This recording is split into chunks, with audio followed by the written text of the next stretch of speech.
Continuing production of The Open Mind has been made possible by grants from the Rosalind P. Walter Foundation, the M. Weena Foundation of New Jersey, the Thomas and Teresa Malarkey Foundation, the New York Times Company Foundation, the Center for Educational Outreach and Innovation at Teachers College, Columbia University, and from the corporate community, Rhoda Finn.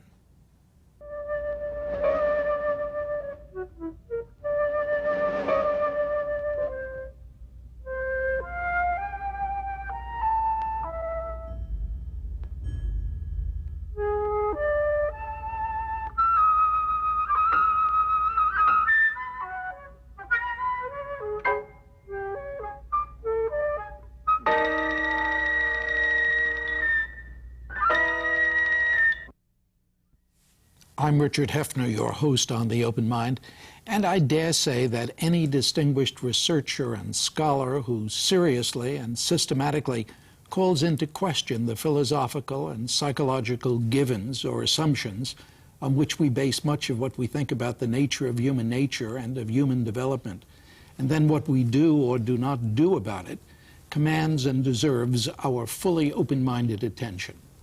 Well, my guest today is just such a scholar. Michael Lewis, University Distinguished Professor of Pediatrics and Psychiatry and Director of the Institute for the Study of Child Development at Robert Wood Johnson Medical School in New Jersey. His compelling new book, Altering Fate: Why the Past Does Not Predict the Future, poses for us the absolute need to reassess much of our thinking about what to do and to what end in any number of troublesome areas of our national life. Now, of course, I was trained as a historian, and though I know full well that only historians repeat themselves, history doesn't.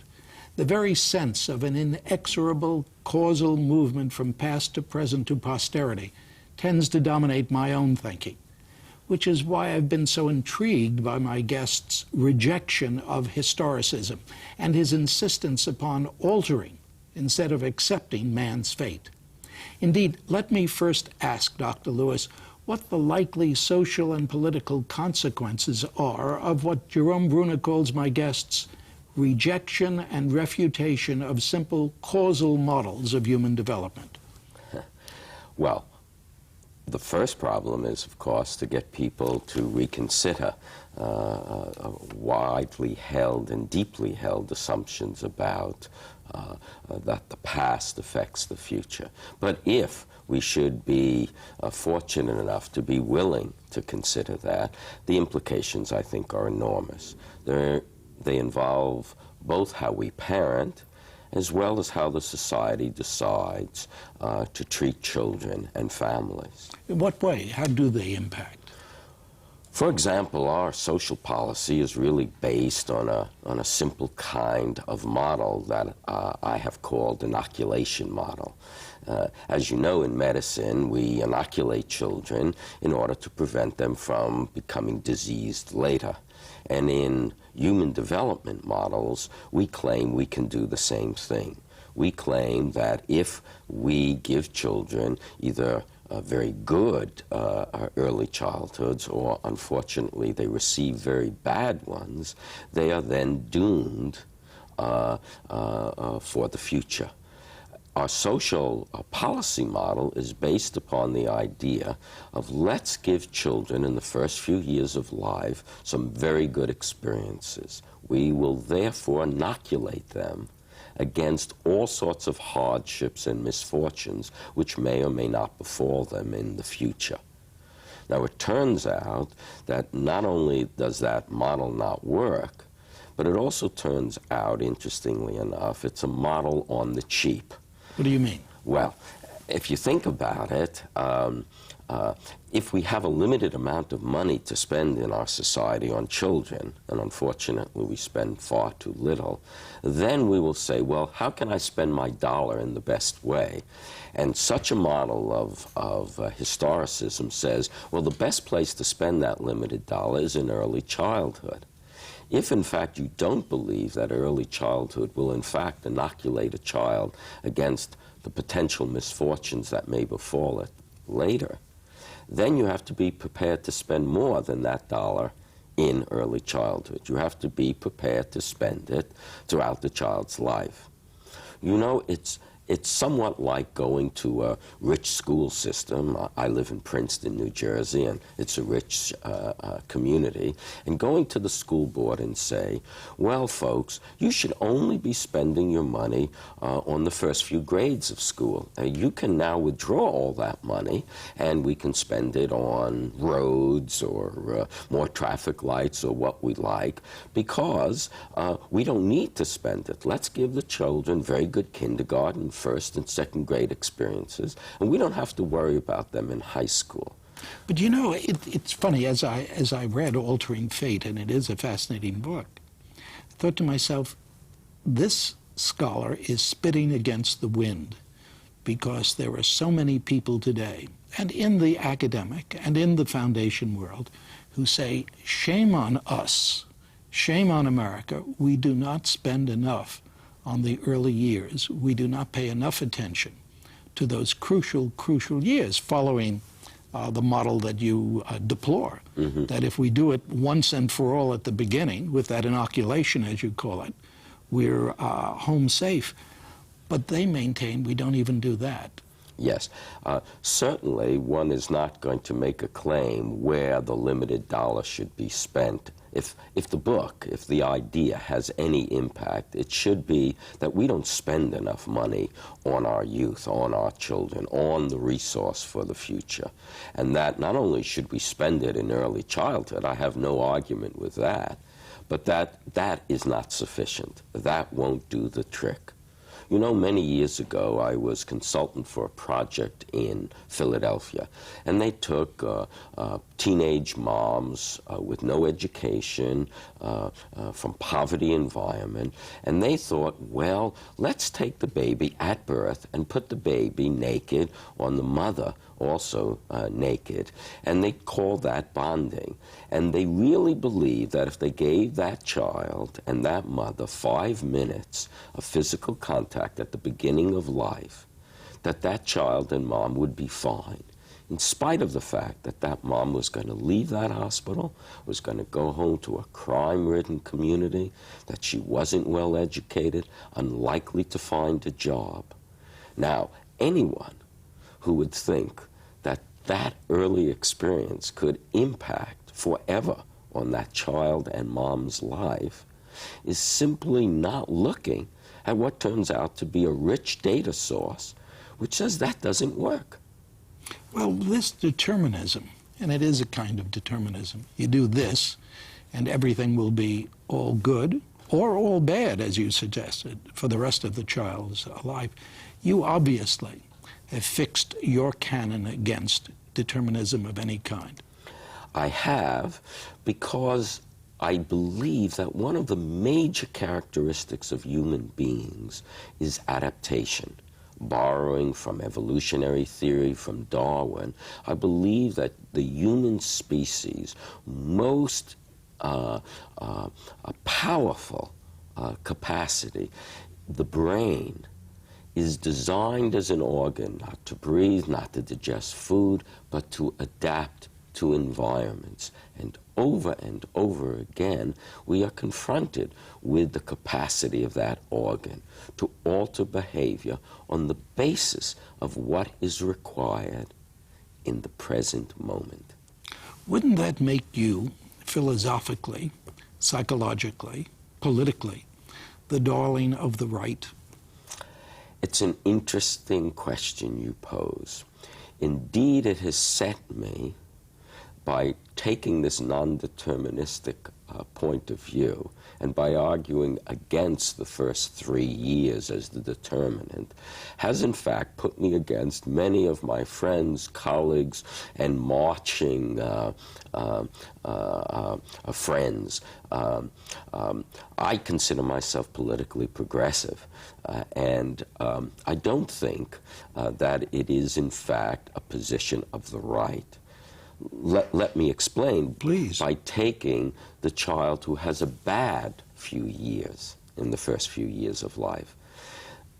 Given the determinist model, given this model that the early years are going to determine the future, what we have here is a child who is likely, under this view, to simply not ever be able to succeed. One would argue that one should therefore not spend any money on them. Why bother? It's been a spoiled childhood. In fact, even among the middle class, among people who parent well, the fear of parents that somehow they didn't give their children what they needed in those first few years and therefore their children are doomed is a very negative view. From the point of view of a political stance, one could argue, from a determinist perspective, we don't have to spend any money on them. Mm-hmm. I'm arguing just the opposite, that there's always a chance.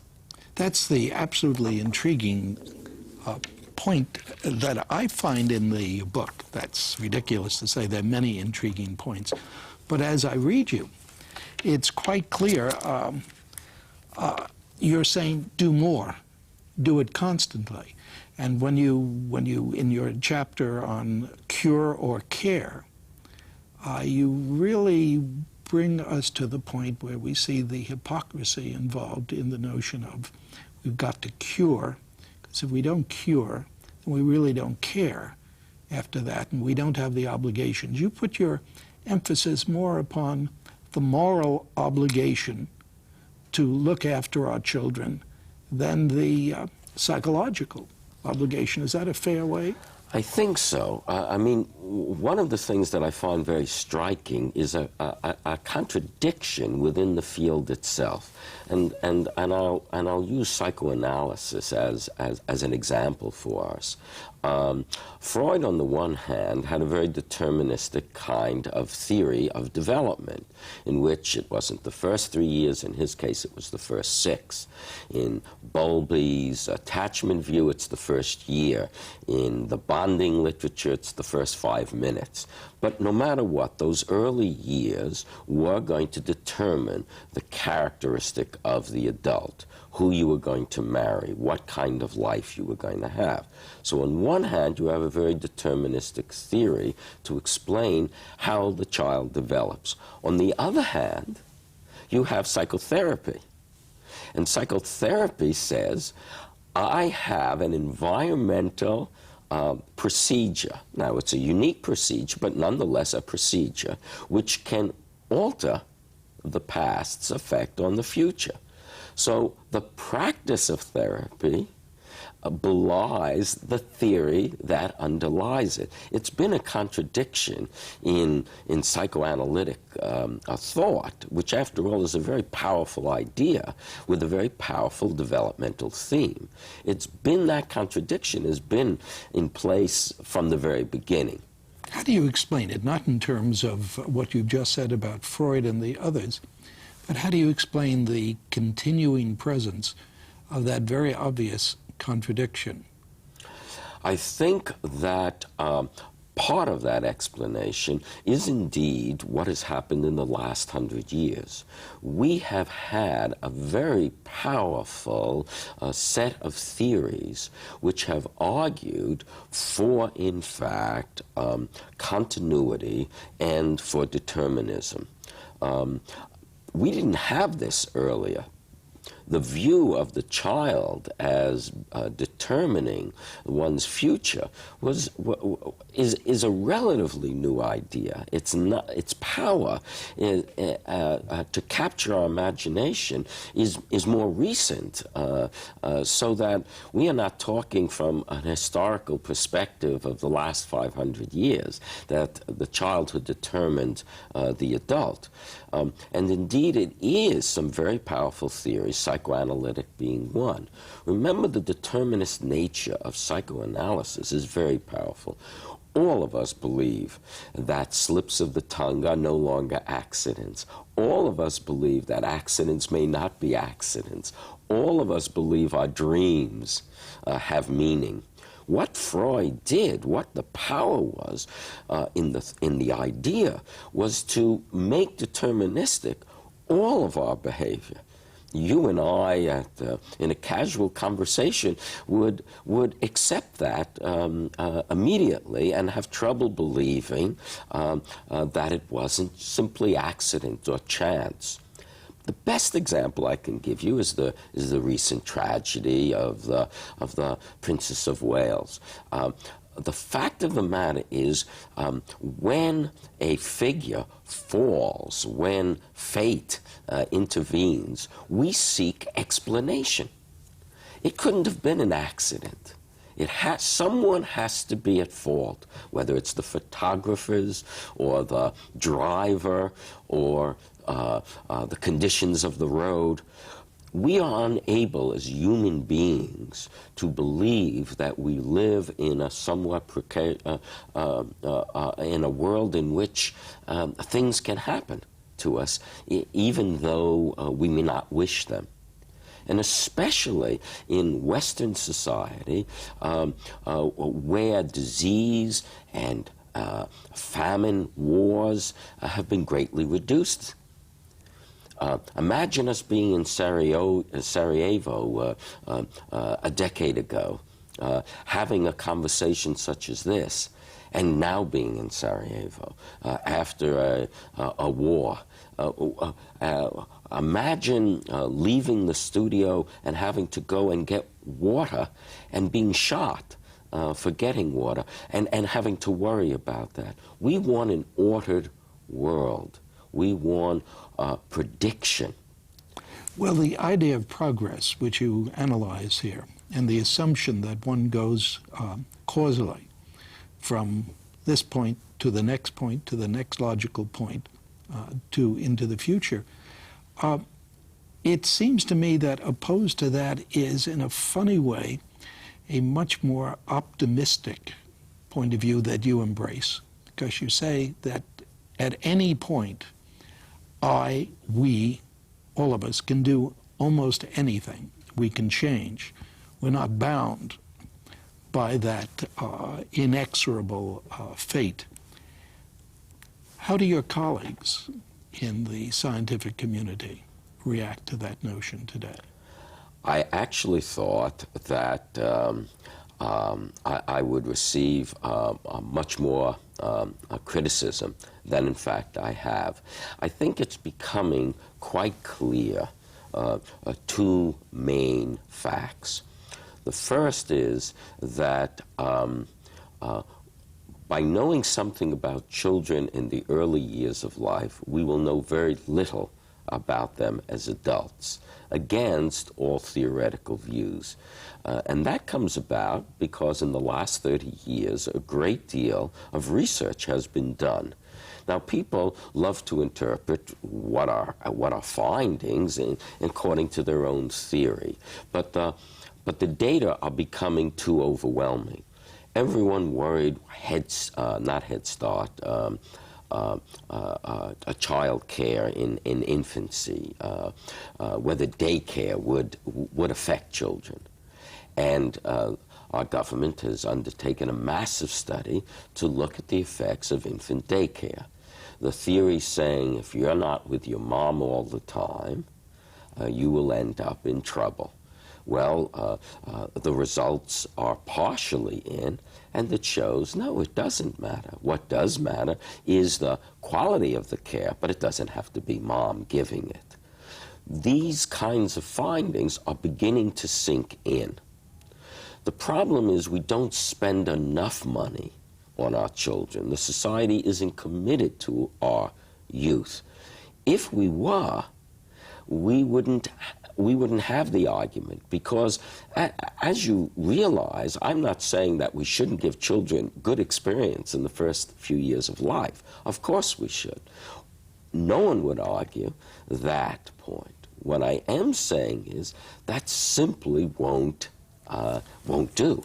Now, the trouble there, of course, I'm sure any number of your colleagues and others who are concerned with social justice, the trouble for them has to be that we are such a pragmatic people that if you can't guarantee, if the scientific community cannot guarantee, if we spend our dollars here, we will have this result. If we want to avoid juvenile delinquency, if we want to avoid increasing violence in our society, spend the money early on.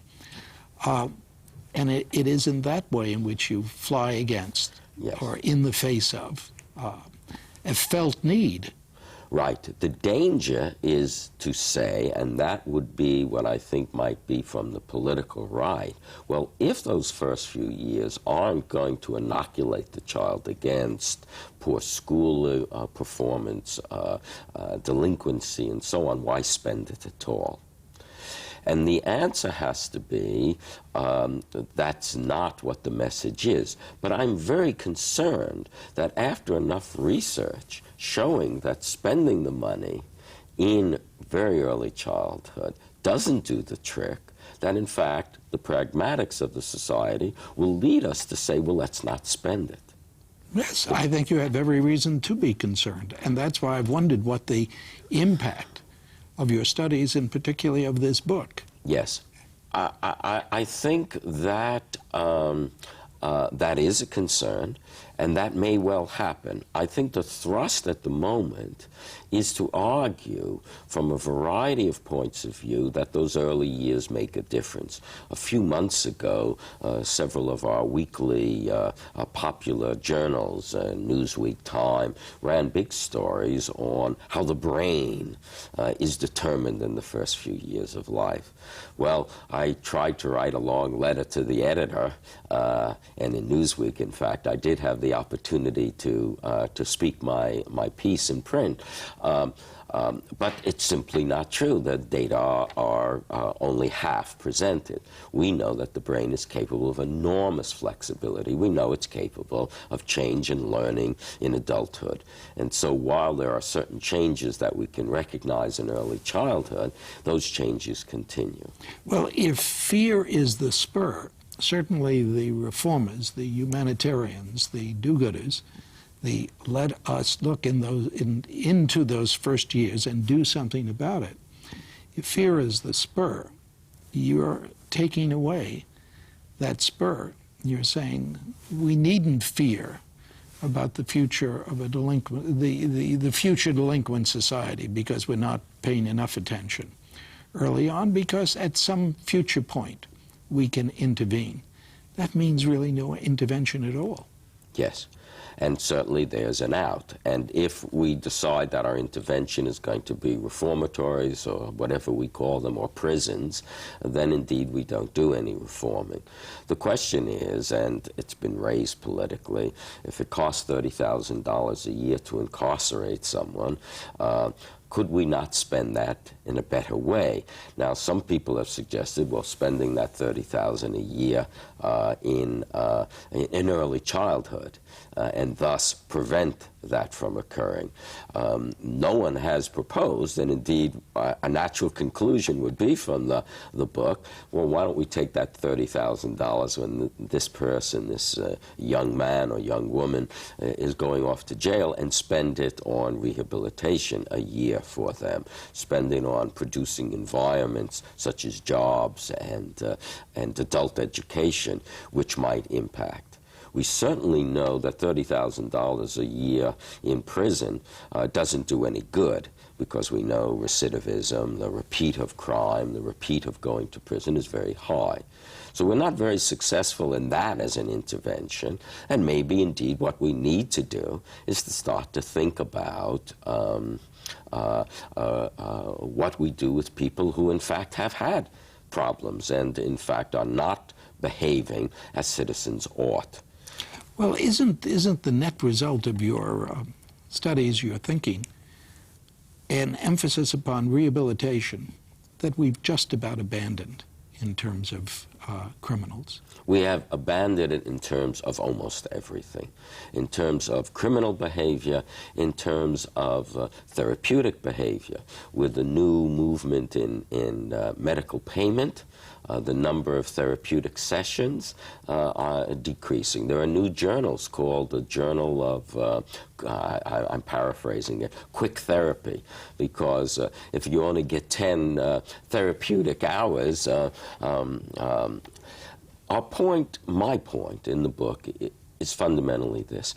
If you alter environments that people live in, people's behavior will change. Over and over again we see this. We have just finished a long-term study of children in New Jersey. interested in the question of volunteerism. Let's take a positive. Who are the young adults who volunteer to help others in the society? An important thing to find out, because we want people to help one another. And one of the things we did is we looked in their early childhood, we looked in their middle childhood, to see if we could find, do parents do something to children to produce a child who will end up being a volunteer? And the answer is no. Do you know what predicts volunteerism? It's whether or not that child is in a structure in which volunteering is required. So if you belong to a church group, you belong to the Scouts, you belong to some organization whose purpose is to volunteer, one of its purposes at least, then indeed these children volunteer. That is the most predictive. Not what happened earlier, not whether you treated your child kindly and therefore hoping that your child will treat others kindly. It's what the child is doing now. The nice thing about that message is that there's always hope.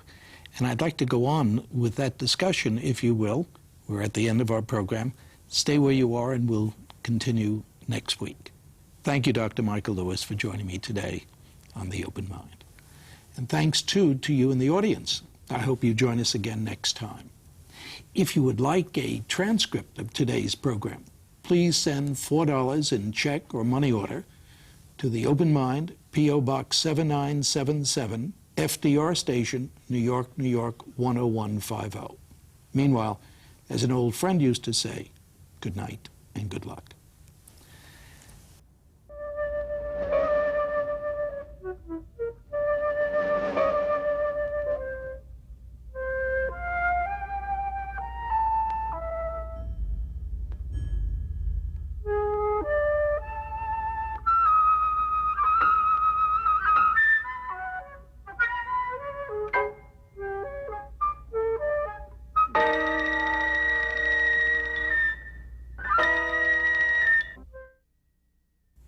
Continuing production of The Open Mind has been made possible by grants from the Rosalind P. Walter Foundation, the M. Weena Foundation of New Jersey, the Thomas and Teresa Malarkey Foundation, the New York Times Company Foundation, the Center for Educational Outreach and Innovation at Teachers College, Columbia University, and from the corporate community, Rudolph Finn.